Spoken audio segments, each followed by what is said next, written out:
ये क्या Santa Claus बन के क्या डिलीवरी ऑर्डर कर रहे हैं अपन? अच्छा, क्या आज क्रिसमस के लिए? तो कभी दीपावली पे और इस पे राम भगवान और ऐसा स्वरूप करके कभी लोगों के घर जाते हैं क्या अपन? नहीं, ऐसा तो नहीं, पर अभी कंपनी ने दिया है। जोमेटो ने बोला है निकालो, जोमेटो भी चलाओ। हाँ निकालो ये। দেখুন, মধ্যপ্রদেশের ইন্দোরে যে ঘটনা ঘটেছে, যে একজন জোম্যাটোর ডেলিভারি বয় সান্টা ক্লজ সেজে যাচ্ছিলেন বলে তাকে হিন্দু জাগরণ মঞ্চের লোকরা বাইক থেকে টেনে নামিয়ে তার সান্টা ক্লজের পোশাক খুলেছে, তা অত্যন্ত দুর্ভাগ্যজনক। এটাই প্রমাণ করে যে আরএসএস প্রধান মোহন ভাগবত যতই বলুন, এখনো এই উগ্র হিন্দুত্ববাদীরা তাদের পরধর্ম সহিষ্ণুতার পাঠ নিতে পারেনি। অর্থাৎ তারা এখনো যীশুখ্রিস্টের জন্মদিন কিভাবে উদযাপিত হবে বা কিভাবে অন্য ধর্মের উৎসবকে পালন করা হবে সেই বিষয়ে যথেষ্ট জানে না। একজন ডেলিভারি বয় সে যদি সান্টা ক্লজ সেজে কাউকে ডেলিভারি করতে যায় এবং তাতে যদি যাকে তিনি খাবার দিচ্ছেন তিনি খুশি হন, তাতে অসুবিধের কি আছে?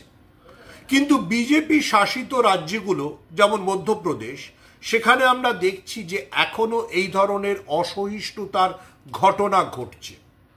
আমাদের মনে রাখতে হবে, কিছুদিন আগে আরএসএস প্রধান মোহন ভাগবত নিজে বলেছিলেন যে বড়দিনের উৎসব তো রামকৃষ্ণ মিশনও পালন করে। অর্থাৎ বড়দিনের উৎসবের বিরোধিতায় যে আরএসএস নয়, সেই বার্তা তিনি দেওয়ার চেষ্টা করেছিলেন। কিন্তু তাও স্বদেশী জাগরণ মঞ্চ বা হিন্দু জাগরণ মঞ্চের মতো সংগঠনগুলি এই ধরনের ঘটনা ঘটাচ্ছে।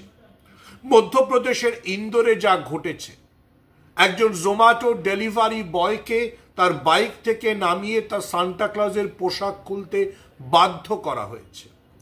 এটাই প্রমাণ করে যে উগ্র হিন্দুত্ববাদীরা এখনো, আবারও বলছি, পরধর্ম সহিষ্ণুতার পাঠ নিতে পারেনি। আমরা দেখেছি যে ভাইরাল ভিডিওতে মধ্যপ্রদেশের ইন্দোরে ঠিক কি হয়েছে। আমরা দেখছি যে পাটনায় কি হয়েছে। সেখানে একজন গান্ধীজির প্রিয় ভজন রঘুপতি রাঘব রাজারাম গাইছিলেন বলে বিজেপির নেতা অশ্বিনী চৌবে তার গান বন্ধ করে দিয়েছে, তাও আবার অটল বিহারী বাজপেয়ী স্মরণ সভায়। যদি এনারা গান্ধীজির গান পছন্দ না করেন, যদি এরা বড়দিনের সান্টা ক্লজের পোশাকে কারো ডেলিভারি পছন্দ না করেন, তাহলে ভারতবর্ষ সমস্ত ধর্ম মতকে সম্মান জানাতে শিখবে কি করে? বিশেষ করে আমি আবারও বলছি, যেখানে আরএসএস প্রধান মোহন ভাগবত সহিষ্ণুতার বার্তা দিয়েছিলেন, বড়দিন উদযাপনের উল্লেখ করেছিলেন, কিন্তু তা সত্ত্বেও মধ্যপ্রদেশের ইন্দোরে এই ঘটনা ঘটল, যা যথেষ্টই দুর্ভাগ্যজনক এবং আন্তর্জাতিক ক্ষেত্রে আমাদের ভাবমূর্তিকে খাটো করে। জোম্যাটো একটা ফুড ডেলিভারি অ্যাপ, যাতে অসংখ্য মানুষ কাজ করেন। তারা বড়দিনের সময় যদি কাউকে সান্টা ক্লজের পোশাকে গিয়ে খাবার ডেলিভারি করে, তাতে আপত্তির কি আছে? কিংবা এই যে কংগ্রেস বলছে যে অটল বিহারী বাজপেয়ীর সম্মানে আয়োজিত অনুষ্ঠানে গান্ধীজির প্রিয় ভজন রঘুপতি রাঘব রাজা রাম এটা গাওয়াতে বিজেপি নেতাদের আপত্তি দেখা গিয়েছে, তাই বা কি বলে?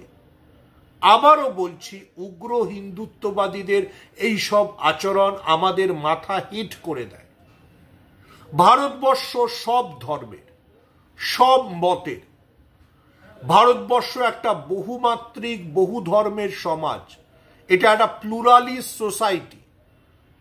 সেখানে এই ধরনের কাজ আমাদের মাথা হিট করে দেয়। যে ছেলেটি খাবার নিয়ে যাচ্ছিল সান্টা ক্লজের পোশাক পরে, সে এরপরে ডেলিভারি করতে ভয় পাবে।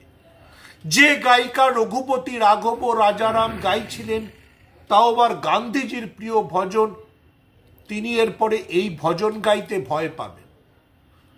দেখুন, আরএসএস প্রধান বলার পরও যদি এই সব ঘটনা ঘটে, তা অত্যন্ত দুর্ভাগ্যজনক।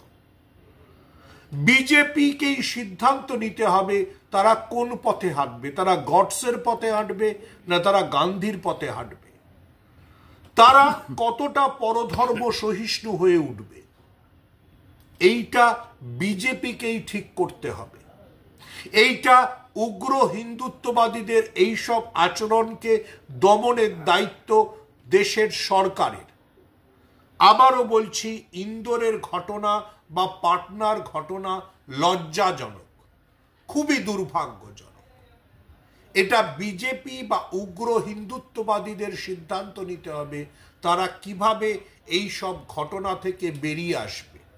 এবং ভারতবর্ষ একটা বহু ধর্ম বহু ভাষাভাষী মানুষের সমাজ হয়ে উঠবে।